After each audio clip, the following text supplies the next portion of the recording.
Assalamualaikum warahmatullahi wabarakatuh.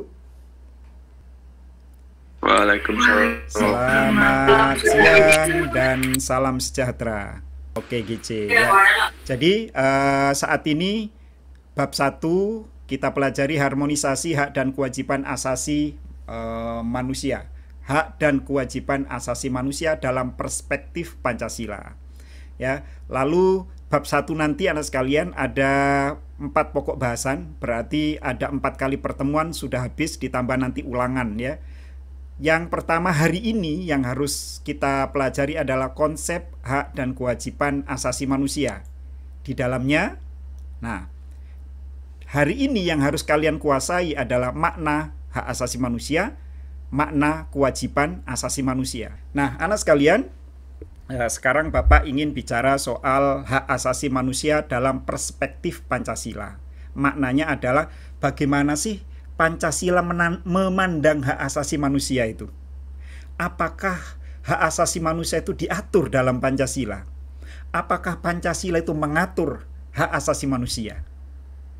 Dan kalian ingat, di situ ada kata-kata nilai-nilai Pancasila. Bapak sentil sedikit, ini pelajaran kelas 10 dan kelas 9 ya. Kita ke belakang sedikit dulu. Bahwa nilai Pancasila itu ada berapa? Bahwa nilai-nilai Pancasila itu ada berapa anak sekalian? Masih ingat?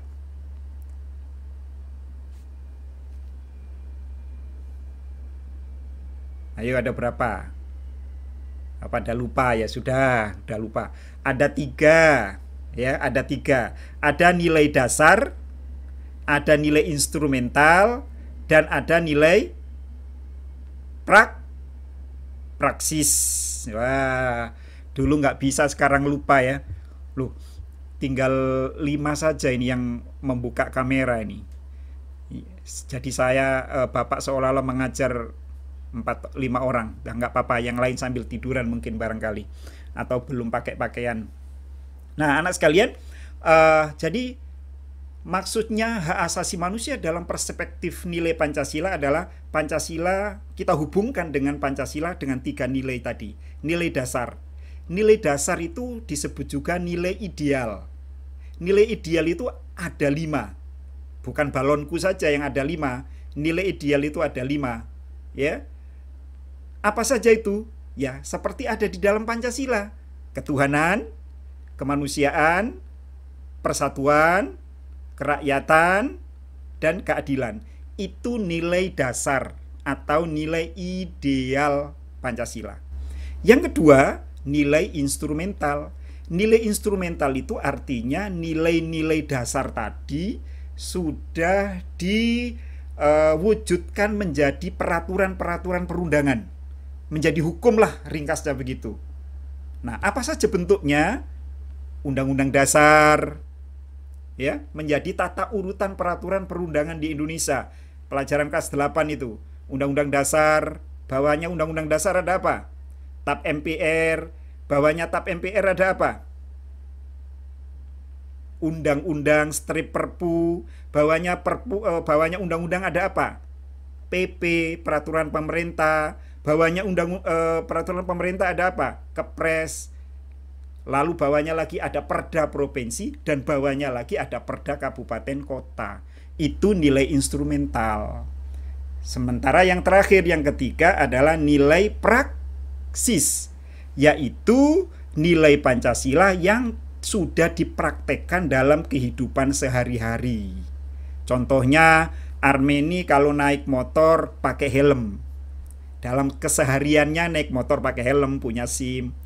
Dalam sehari-hari lagi, kalau seandainya Sayyidah ini nonton TV, ibunya duduk di bawah, maka dia nggak duduk di atas. Kecuali dia permisi, Bu, aku lagi bisulen nih pantatku, aku duduk di atas ya. Oh ya, nggak apa-apa.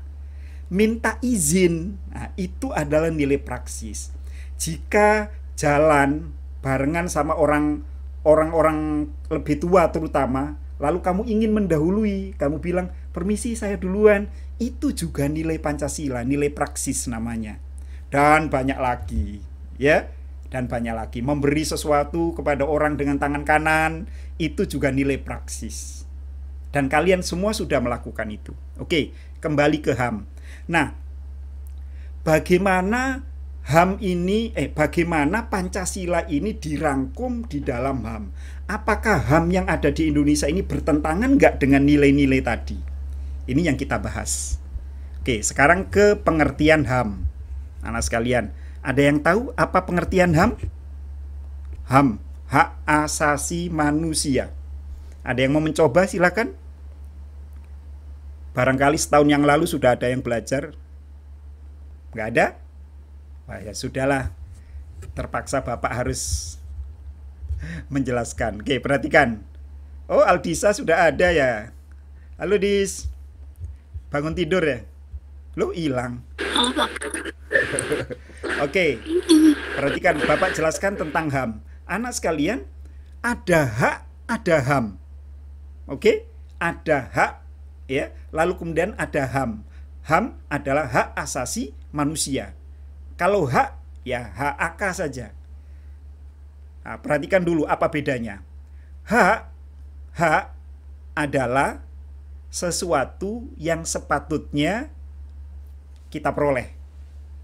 Itu hak. Sesuatu yang sepatutnya kita peroleh. Atau hak juga bisa diartikan kewenangan yang dimiliki seseorang untuk melakukan sesuatu. Atau juga bisa diartikan hak adalah kekuasaan yang dimiliki seseorang untuk melakukan sesuatu. Nah, pengertian yang pertama misalnya, apa tadi? Hak adalah sesuatu yang sepatutnya kita miliki. Misalnya, Armeni itu kalau mau datang ke sekolah minta uang saku kepada ibunya. Tentu sebagian besar, 99% ibunya akan ngasih, karena memang Armeni mau ke sekolah. Kenapa ibunya rela hati ngasih? Karena Armeni anaknya. Kenapa Armeni minta ke ibunya? Karena Armeni merasa punya hak, karena sebagai anaknya. Ini tentu tidak bisa dilakukan oleh Maryam. Maryam tiba-tiba saja mau sekolah, minta uang saku ke ibunya Armeni. Dunia tertawa. Apa kaitannya Maryam dengan ibunya Armeni? Kok minta uang saku? Orang akan tertawa. Kenapa? Karena nggak ada hak. Haknya Maryam itu ada pada ibunya. Harusnya Maryam mintanya ke ibunya. Jadi sesuatu yang sifatnya diperoleh berdasarkan situasi dan kondisi. Lalu pengertian yang kedua tadi, kewenangan yang diperoleh seseorang untuk melakukan atau tidak melakukan. Dengan adanya Armeni itu sebagai anak dari mamanya, maka Armeni punya kewenangan untuk meminta. Kalau Armeni bukan anaknya ibunya, mungkin Armeni tidak punya kewenangan, tidak punya hak untuk meminta uang saku. Sama dengan misalnya Yusuf itu secara fisik nggak pernah ketemu dengan bapak. Selama setahun belajar dari jauh. Tapi Yusuf ulangan misalnya, Yusuf ulangan PPKN, lalu nilainya nggak keluar. Nilai PPKN nggak keluar. Tentu Yusuf punya hak namanya meminta nilai kepada bapak. Betul nggak? Kenapa sampai Yusuf berani minta nilai? Karena Yusuf adalah murid kelas, kalau dulu ya, kelas 10 IPA sudah ulangan PPKN. Kecuali kalau Yusuf itu bukan siswa SIK, dia nggak punya hak. Karena nggak punya hak, maka dia nggak bisa meminta kepada bapak. Dan sebaliknya, bapak punya kewajiban untuk memberi nilai kepada Yusuf. Itu hak, anak sekalian. Hak itu sifatnya situasional, berdasarkan situasi dan kondisi.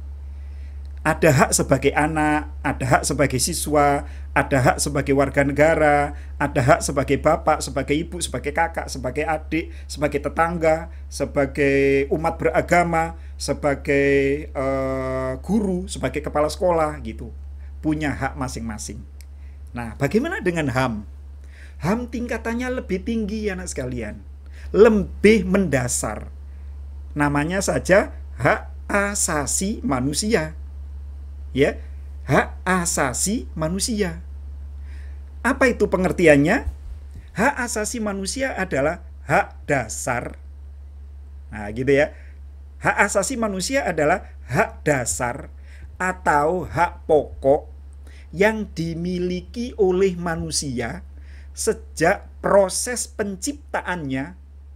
Ini penting, ini kata-kata sejak proses penciptaannya, ya, sebagai anugerah Tuhan yang bersifat mutlak dan tidak bisa diganggu gugat. Jadi yang pertama, hak asasi adalah hak pokok. Di antara ribuan hak yang dimiliki manusia, ada namanya hak asasi, hak yang paling pokok, yang paling mendasar. Hak itu diberi oleh Tuhan. Kalau tadi Armeni uang jajan, siapa yang memberi? Orang tua. Yusuf nilai, siapa yang memberi? Guru. Tapi kalau hak asasi ini yang memberi adalah Tuhan. Tuhan yang memberi. Makanya sifatnya mutlak, tidak bisa diganggu gugat. Dan tadi ada kata-kata sejak proses penciptaannya. Kalau yang dulu anak sekalian, pengertian HAM yang dulu itu sejak dia dilahirkan. Nah gitu dulu. Jadi hak asasi manusia adalah hak dasar yang dimiliki oleh seseorang sejak dia dilahirkan. Itu dulu. Ternyata banyak yang protes. Pertanyaannya, bagaimana dengan bayi yang masih dalam kandungan? Dia sudah hidup, dia sudah punya nyawa, dia juga perlu makan di dalam kandungan. Apakah dia nggak punya HAM? Jawabannya punya. Nah, kalau punya, maka pengertiannya harus diganti. Hak dasar yang dimiliki oleh manusia sejak proses penciptaannya. Berarti sejak dalam kandungan dia sudah punya HAM. Setidaknya adalah hak untuk hidup. Nah, perlu kalian ketahui, HAM itu ada 3. Yang paling pokok ini, HAM yang paling pokok itu ada 3. 1, hak untuk hidup. Ya, ingat, hidup ini pemberian Tuhan. Nyawa yang ngasih itu Tuhan. Oke? Maka yang punya hak untuk mengambil adalah Tuhan. Siapa yang mengambil nyawa orang lain hukumannya berat. Ya, hukuman mati itu kan banyak yang menentang juga ya. Yang kedua, hak untuk bebas dan merdeka. Bebas atau merdeka, begitu ya. Yang kedua, hak bebas atau merdeka. Jadi pada dasarnya kita semua ini bebas, merdeka, dilahirkan, diciptakan oleh Tuhan di muka bumi ini dengan membawa kebebasan dan kemerdekaan sebebas-bebasnya. Yang ketiga adalah hak untuk memiliki sesuatu. 3, ini adalah HAM yang paling pokok. Ya, hak hidup, hak merdeka dan atau bebas, hak memiliki sesuatu. Ada 3. Oke. Nah, anak-anak sekalian, perhatikan, HAM ini dari pengertian tadi, Bapak ulangi pengertiannya ya. HAM adalah hak pokok atau hak dasar yang dimiliki oleh manusia sejak proses penciptaannya sebagai anugerah dari Tuhan yang bersifat mutlak dan tidak dapat diganggu gugat. Maka sifatnya HAM itu antara lain, 1, universal. HAM itu sifatnya universal. Apa universal itu? Umum, berlaku bagi seluruh umat manusia di dunia. Tidak peduli laki, perempuan, besar, kecil, tua, muda, bule, tidak bule, hitam, tidak hitam, ya, apalagi sipit atau lebar, apalagi gemuk, kurus, dimanapun dia hidup, di benua manapun, haknya sama, HAM-nya sama. HAM itu sifatnya universal. Ya, yang kedua sifatnya mutlak, tidak dapat diganggu gugat oleh siapapun, melekat pada manusia sampai kapanpun, dari dia hidup sampai mati. Itu HAM. Tapi kalau hak biasa seperti tadi Yusuf sebagai siswa tadi, begitu Yusuf tidak menjadi siswa SIK, maka Yusuf tidak punya hak untuk minta nilai. Betul nggak? Atau kemarin kan Yusuf itu kita bicara Yusuf kelas 10. Sekarang Yusuf sudah kelas 11, maka nggak boleh minta nilai di kelas 10. Atau Yusuf kelas 10 minta nilai kelas 11. Nggak bisa.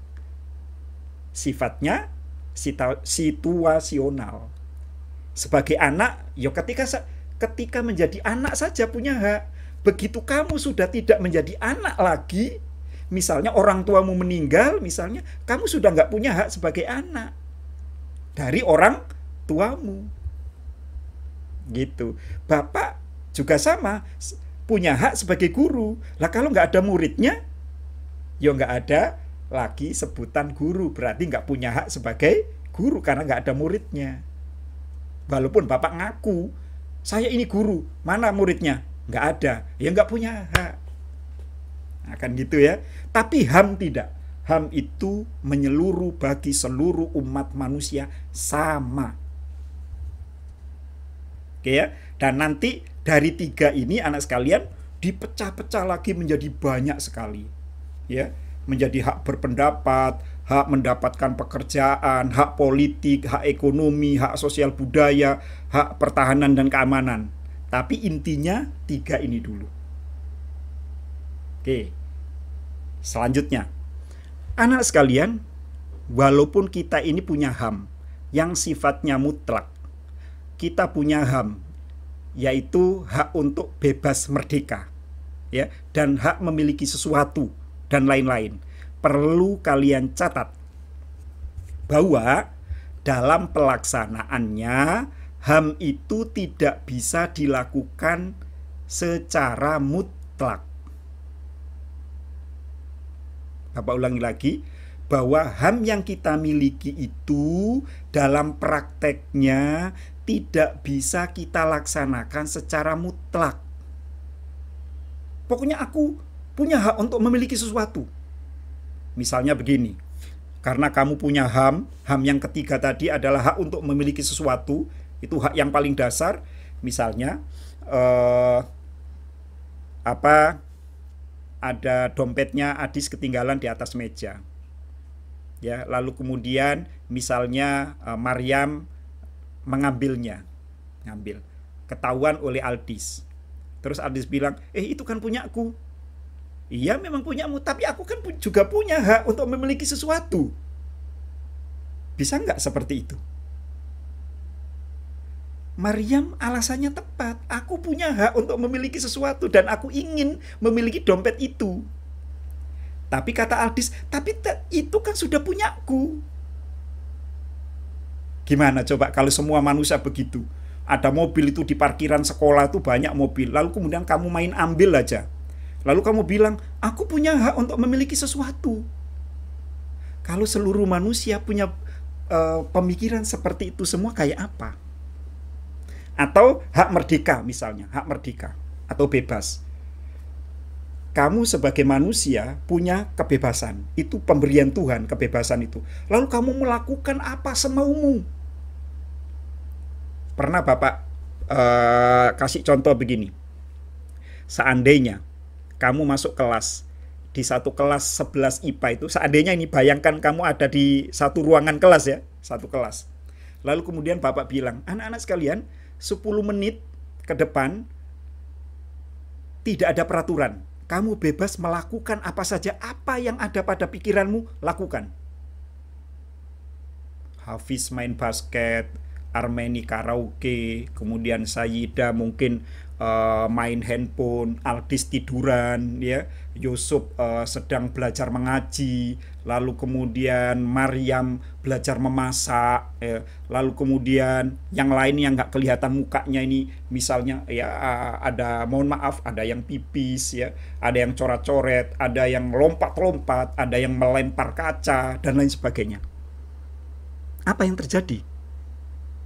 Terus Bapak bilang, hei berhenti, stop, nggak boleh kamu. Loh Pak, katanya tadi 10 menit nggak ada peraturan Pak. Nah, coba bayangkan 10 menit saja nggak ada peraturan di dalam kelas. Apa yang terjadi dengan kelasmu?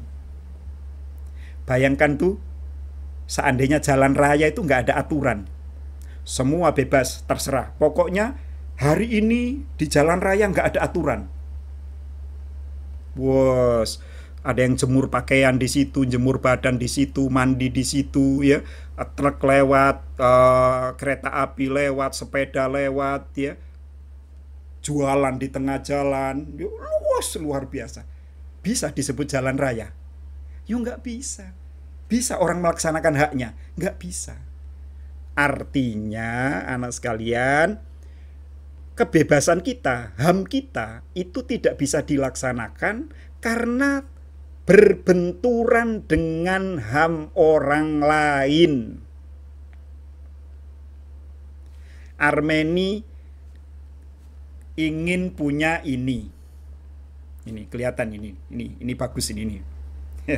Lalu kemudian di saat yang sama Hafid juga ingin punya kayak gini. Hanya ada satu. Akhirnya rebutan. Kalau dua orang rebutan, alah masih kecil. Lah kalau seluruh dunia rebutan, apa yang terjadi? Kan kacau dunia ini. Nah, gitu. Makanya dibuatlah peraturan. Jadi peraturan itu untuk mengatur kebebasan manusia. Peraturan itu bukan untuk membatasi, tapi mengatur kebebasan manusia. Lebih umum lagi, peraturan itu untuk mengatur HAM manusia. Agar setiap manusia bisa melaksanakan HAM-nya dengan baik. Karena kalau nggak ada peraturan, maka akan terjadi homo homini lupus. Ada yang tahu apa tuh? Apa tuh? Makanan apa tuh? Homo homini lupus. Makanan apa itu? Bukan lopes loh, lupus. Yang kuat akan menindas yang lemah. Bahasa Indonesianya sering disebut terjadi hukum rimba. Yang kuatlah yang menang, yang kuat yang menindas. Mau seperti itu? Enggak. Ya, kasihan yang kecil-kecil tuh. Makanya enggak kelihatan mukanya, pada kecil soalnya dia.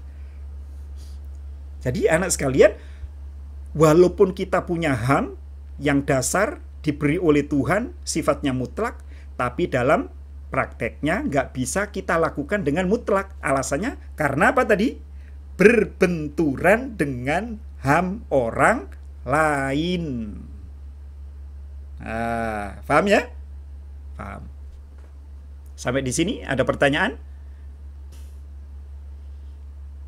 Oke. Nah, anak sekalian, bagaimana dengan Pancasila? Apakah Pancasila mengatur tentang HAM? Jawabannya yes, yes, yes, yes.